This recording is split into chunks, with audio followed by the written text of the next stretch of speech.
Hello everyone, a video on the most important concept of polynomials. We would study relationship between zeros and coefficients of polynomial. Dear students, let us now check the relationship between zeros and coefficients of a polynomial. For that, let's take any quadratic polynomial. I would be marking it as px. So px is ax square plus bx plus c, where now the condition, very important condition, a should not be equal to 0, because we know if a becomes 0, this would be no longer a quadratic polynomial. If we take alpha and beta,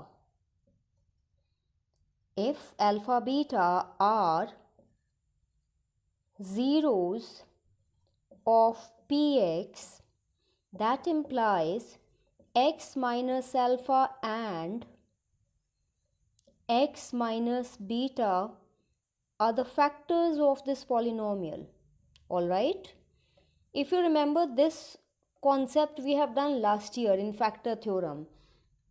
If 1 is a 0 of polynomial, that means x minus 1 is a factor. If 2 is a 0 of any polynomial, it means x minus 2 is its factor. So same is the case here. If alpha and beta are zeros of this polynomial which is given over here, that means x minus alpha and x minus beta must be the factors of the polynomial. So if they are the factors, so can we express it in this form? Ax square plus bx plus c would be equal to k times product of the factors. We don't know what k is, it is any constant.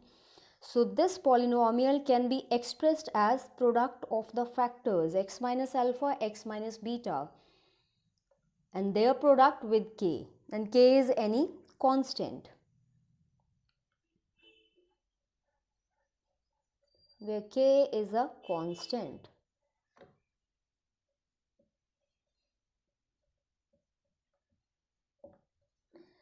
Now further, when you see,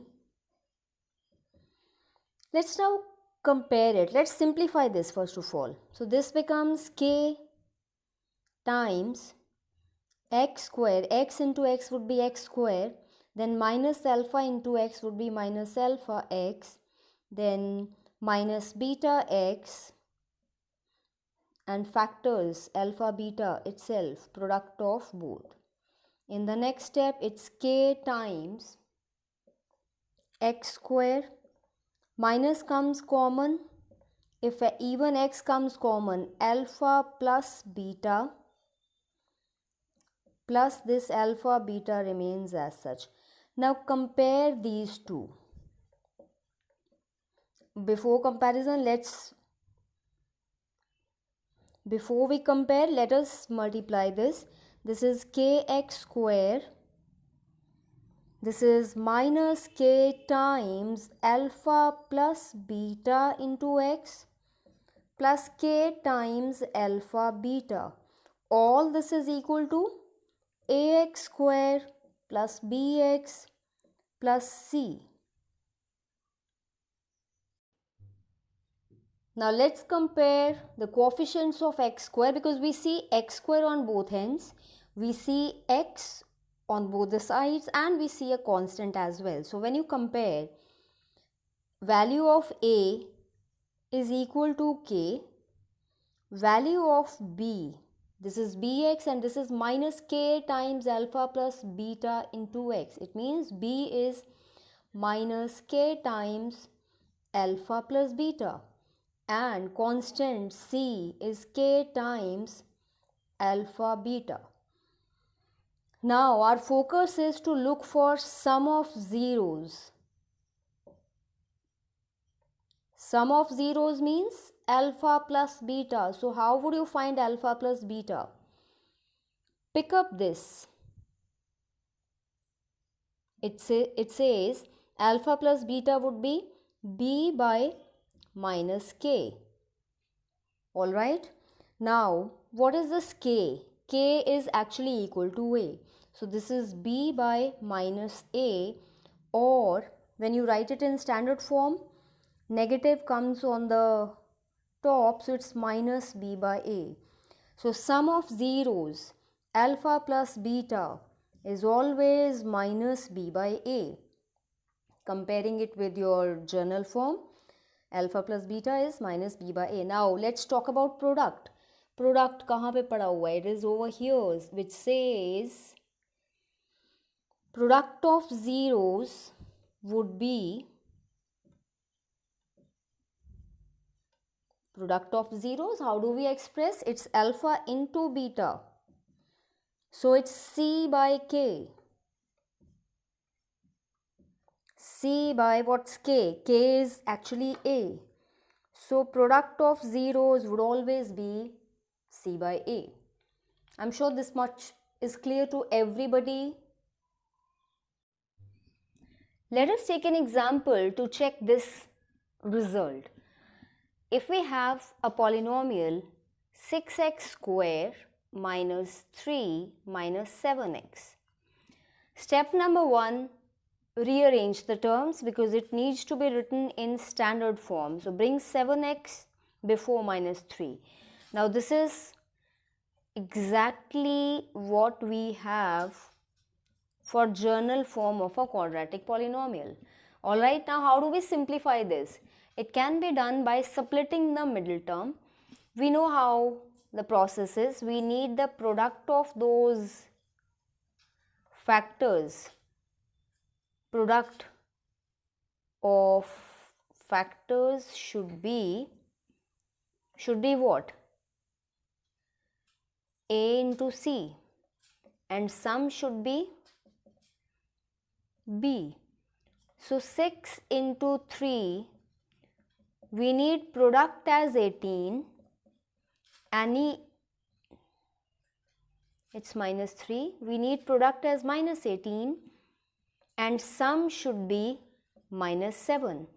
Look for two such numbers which when multiplied, two such factors which when multiplied should give you minus 18 and sum should be minus 7.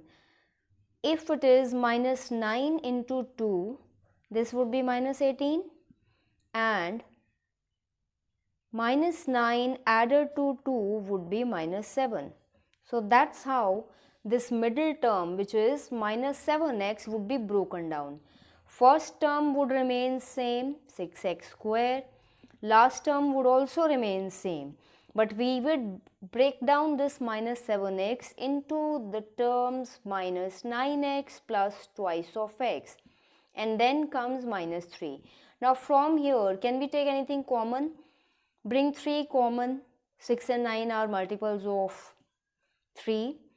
Bring x common. So what remains in? 2x minus 3. This is 2x minus 3. Just 1 can be taken common from here. So now in the next step, 2x minus 3, 2x minus 3. From these two, bring this 2x minus 3 common. From the first, what remains in? 3x. And from here, plus 1. So these are our two factors, 2x minus 3 and 3x plus 1. So if we say that we need the zeros, how do we find the zeros? For that, we equate them to 0. So either 2x minus 3 is 0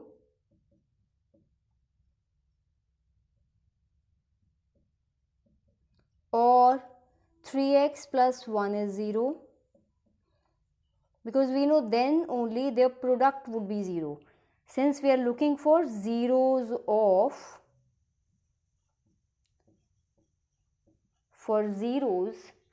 this, we are equating it to 0. So from here, twice of x would be 3 and x becomes 3 by 2. And the other value would be thrice of x is minus 1 and x will be minus 1 by 3. So these are two zeros. So we can either take them as alpha, it means alpha is 3 by 2 and beta is minus 1 by 3. Now let's check the relationship. We know sum of zeros should be minus b by a. So let us pick this sum of zeros. 3 by 2 added to beta, beta which is minus 1 by 3. Simplifying this, denominator would be 6 because we are taking out LCM, and this becomes 9 minus 2 which is 7 by 6. Now 7, what is this 7? Our initial equation was 6x square minus 7x minus 3. So this is ax square, comparing it with ax square plus bx plus c. 7 is value of b, but since b is negative of 7, so here if you get 7, it is negative of b. By 6, what is 6? It's a. So hence it's proved. So hence it is minus coefficient of x upon coefficient of x square. Okay, this is the ratio for sum of zeros. And for product would be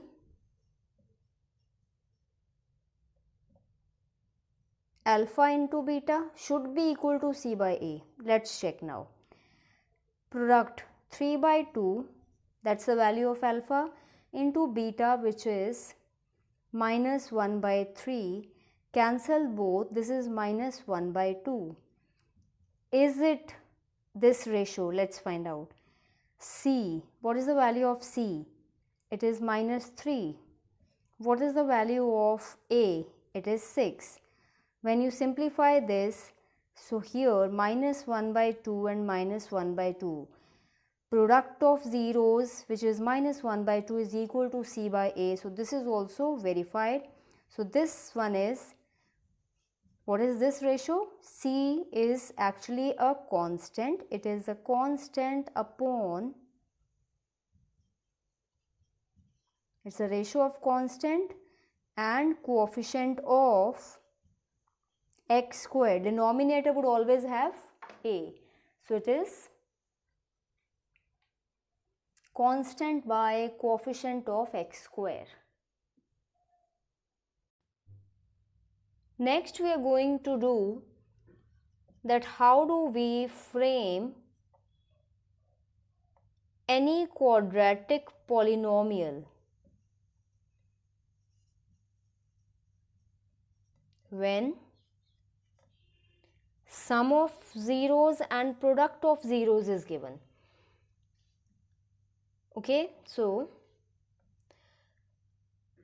we have already done this concept. General form of a polynomial is ax square plus bx plus c, and it could be written in the form k times x minus alpha into x minus beta, where alpha, beta, what are they? They are the zeros and k is a constant. Now simplification of this has been done in the previous case. I'll quickly explain this. This was x square minus alpha x minus beta x plus alpha beta. From there k was common, and x square minus alpha plus beta x plus alpha beta, that's it.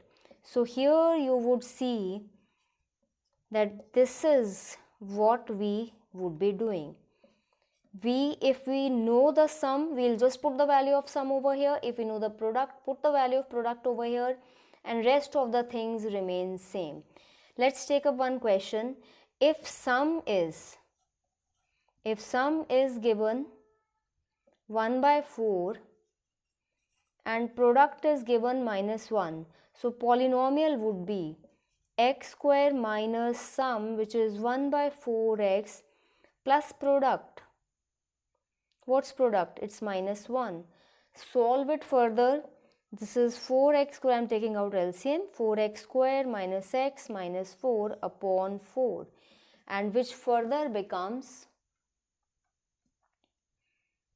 4x square minus x minus 4 inside, and bring this 1 by 4 out. So the actual polynomial which we have is this 4x square minus x minus 4. Okay, and what is this 1 by 4? It's a constant which has taken the value for k. So very simple, I'm sure you would be able to do it. You don't have to do much. Remember this trick that sum if is given, product is given, put the values in x square minus sx plus p. On simplifying, brief simplification was required and this is the resultant which is obtained.